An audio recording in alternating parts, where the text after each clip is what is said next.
Thank you for checking out my video. I really love Hatsune Miku and enjoy sharing some of that dedication by making videos all about her. To improve my content, I decided to launch my own Patreon page, where you can support me if you feel like Miku's magic reached you by watching them, with neat rewards waiting too. Link in the description. Well, that's all, and now enjoy the new video. Hi guys, I'm very glad you found your way to my video again. I'm Kevin from Hatsune Miku.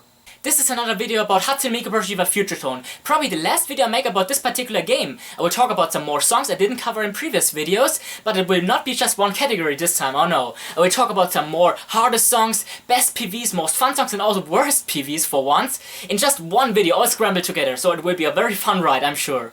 But where's Miku? I can't start a video without her. Let's go.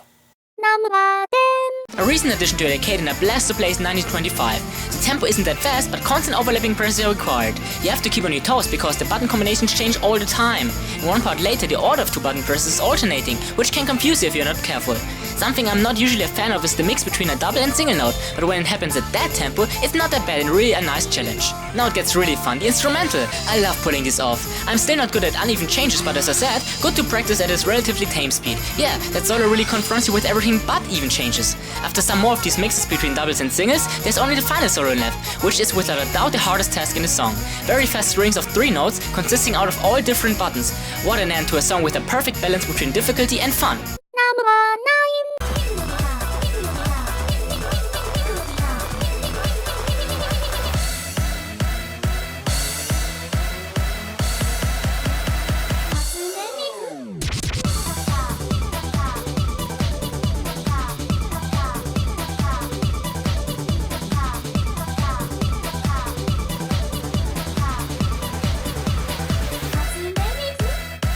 Yeah, I'm talking about a shitty PV for once. To be fair, it's not horrible, just bad in a funny way. The song is about a person who doesn't feel like doing anything at all, doesn't want to eat her vegetables or do any unpleasant things. The location this video is set in is pretty much random, just outside at what looks like the area of a summer festival. The main dance move that happens constantly is some sort of weird up and down movement with both arms. Then there's a sudden switch to inside, the camera angles are all over the place and the expressions are strange as well. It switches back and forth between Luca outside and inside, before suddenly another Luca appears in the background, also performing that same dance. Where did she come from? After the song speeds up, one of the Lucas warps all over the place for no apparent reason. For better or worse, the song speeds up a final time, which of course brings the tour to another dimension. There, they just walk all over the place, posing in weird ways, moving around without using their legs, before they are sent to space, obviously. No idea what the creator was thinking, none of that had anything to do with the actual lyrics of the song. What do I have to do for Miku to say she likes me? Maybe it's just a lot of little things I have to do. I don't know, let's try. Oh, Miku-sama, I hope you have a pleasant day. See, I even brought you your favorite drink. How's that?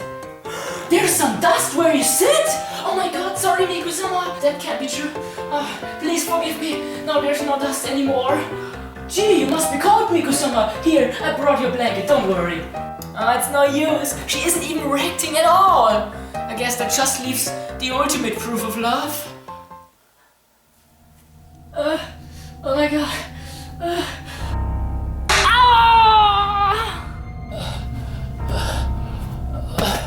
Yeah, Miku-sama.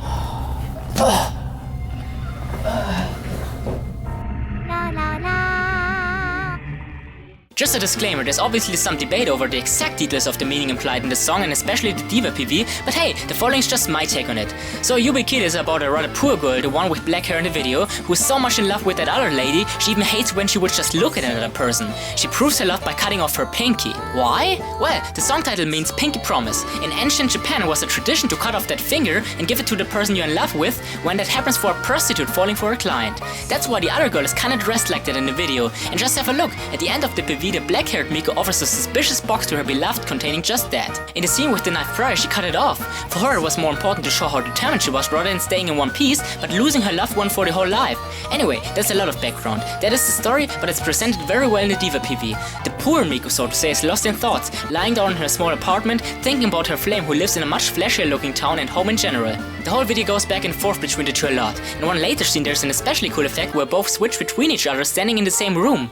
There's just a lot of details in the the video, I can't cover them all. The expressions are very well done in the scene where the Miku in love looks so very trolled by the whole situation, only topped by the seductive acting of the other one, coming close to the camera. There's even a blur effect added.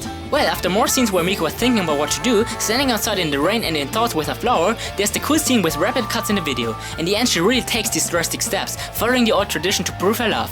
Just look at her in the end of the video, presenting that box. I hope that after all that, the two of them will at least become lovers. A lot of people wonder how I can consider these hardcore songs to be fun. I don't know what they're talking about. Isn't that normal? But excuse me, I just finished cleaning, so I think I deserve a little reward.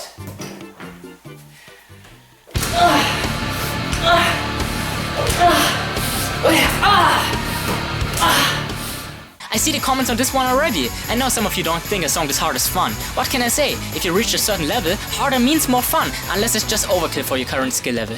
Just like my previous choice, the theme for this chart too is a lot of overlapping notes with some pauses in between. This time it's fast and filled with trickier variations though. Some are longer strings of button presses too, which is always enjoyable to me. For quite some time nothing major happens, the trickiest part is making sure to identify the patterns. As always, the instrumental is where it gets interesting. Most notably when there's a sudden increase in speed only for a split second. Gee!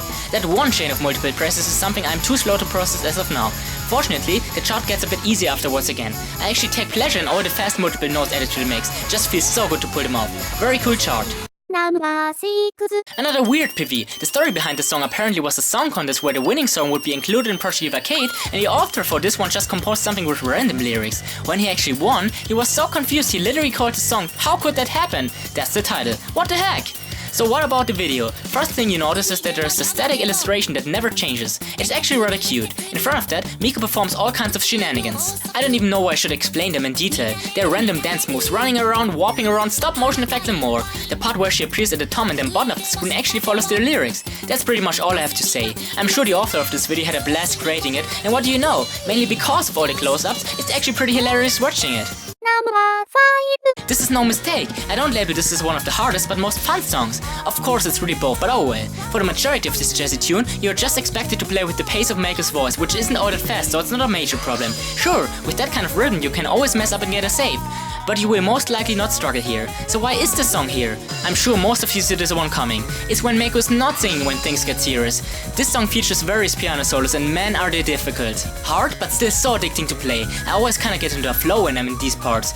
Long sequences of notes, many button alternations, some multiple notes in between. Surely that was stressful, so it's time to relax with some more singing parts. But oh no, you can hear the next one coming. It begins with a lot of arrow notes in a row followed by a tempo drop for some single and double notes. The rest is actually pretty straightforward in my opinion. Just after you were sure that you survived all the instrumentals, you're faced with the conclusion of the song, which naturally is yet another one of these. Definitely saved the hardest for last. Again, yes, I struggle with it myself, but it's not that I completely fail, so it ends up being a very fun time. So what does the end consist out of? It's just pure chaos. The tempo is all over the place, mixed notes, multiple notes, arrows, just everything that in the right dose is a recipe for Project Diva goodness.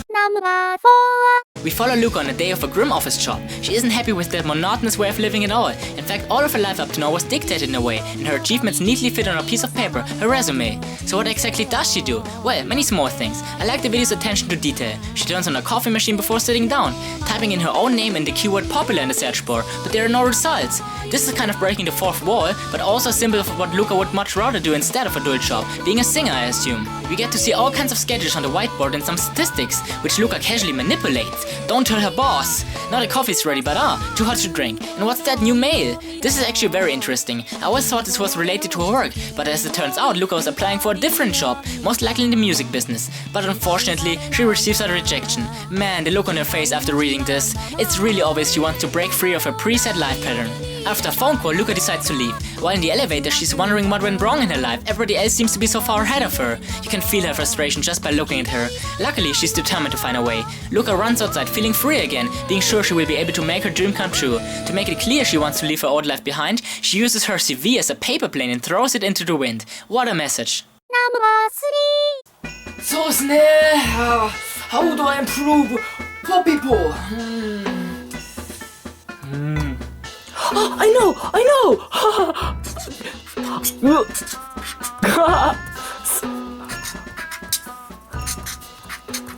Come, Becky! Yeah, just what were the developers thinking when creating this chart? By the end of it, all you will be able to think of will be errors. But quite frankly, the fact that I couldn't beat this chart yet because it just gets so confusing near the end aside, I quite like it to be honest. It feels very unique, no other chart offers a challenge that is quite alike. But let's break it down. It starts out simple by 2-note spams of the same button and some errors between sequences. It's not long before these doubles will consist out of 2 different symbols though. You really have to focus to get all of these right in the course of this chart. Next, we are faced with a longer string of notes followed by an arrow in the same tempo, which can be quite difficult.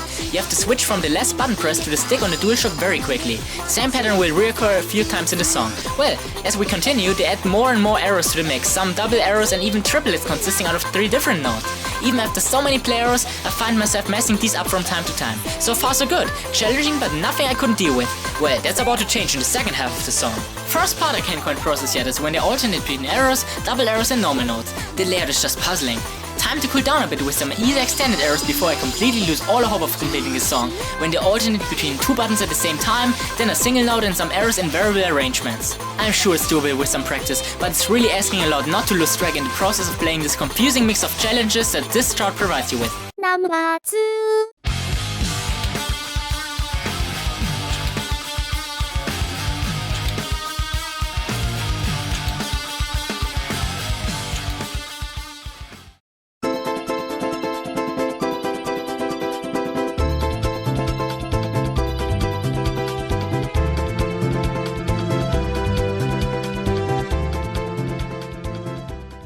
In this easygoing electropop song, Miku finds herself in a dream world after possibly having fallen asleep in front of her computer or, well, after having consumed too many funny looking pills. Wait, in the first few seconds in the video, you actually see the computer with some suspicious candy next to it.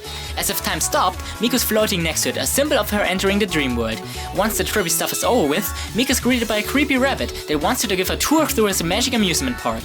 Miku really has a very casual way of sitting on a horse part of a merry-go-round, waving at you with a happy smile. While her rabbit friend seems to have a blast riding next carousel-like attraction, Miku doesn't seem to even realize that she's in a fun ride. More clues for being high? Whatever it is, one of my favorite parts comes next when Miku rejects the offer of going into the haunted house, which seems very much in character and cute at the same time. I can't help but wish to hug Miku, who seems so incredibly happy upon receiving some balloons, like a little child. Pleased by the simple things in life. But gee, Miku, please, eat your meals properly. You're light enough to be drawn in the air by some helium-filled balloons? This PV is just full of happy expressions. I love watching Miku having fun on the roller coaster, especially if I look at her face just before a big drop, a glimpse of terror that is quickly blown away by adrenaline. We even get to see a fireworks display. Miku watches it from a Ferris wheel with dreamy eyes while the camera zooms out, her bunny friend sitting on a gondola. Amazing video. I always imagined that I am spending such a day together with Miku. So much positivity, without the drugs though.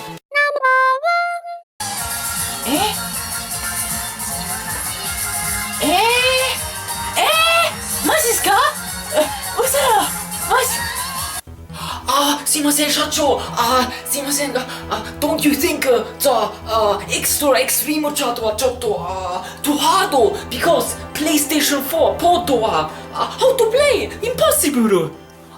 大丈夫大丈夫随分考えましたね I thought about that PlayStation 4 players so please relax 安心してください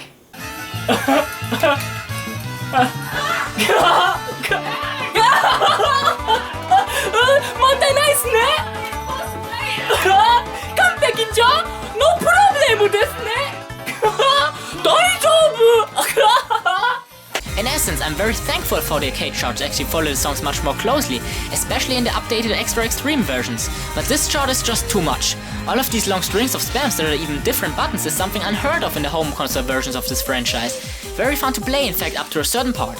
It gets confusing after it didn't start singing because of the button layout. Can be difficult to see which one to press first, but that's just minor stuff. Even the chorus is perfectly playable when they just alternate between buttons, but gets much harder once they add a single different press to achieve uneven changes. I can imagine doing all of it up to here, but then they just incorporate single double presses and these spams again. It feels like the chart gets harder by the second, as I even see 3 different prompts in one string now. It's only when you see double presses and spam speed though, and later even triplets, that it hits you. The developers didn't care that players of the port would have to deal with that on a regular controller. Pressing multiples at the same time in that tempo is something you can only easily achieve with the original arcade buttons. So good luck not dropping out here, even if you might argue the end of the song with alternations between double presses and the singles is feasible with some practice. True, but does it matter when you never get to that part anyway? This part of the video always feels like I'm just repeating myself, but whatever. Thanks for watching. I hope you enjoyed this one. If you did, you can subscribe to my channel. I make all kinds of Miku videos. You can also share with your friends, comment, and also give it a thumbs up. So until next time, and you know what's coming, have a nice Miku day.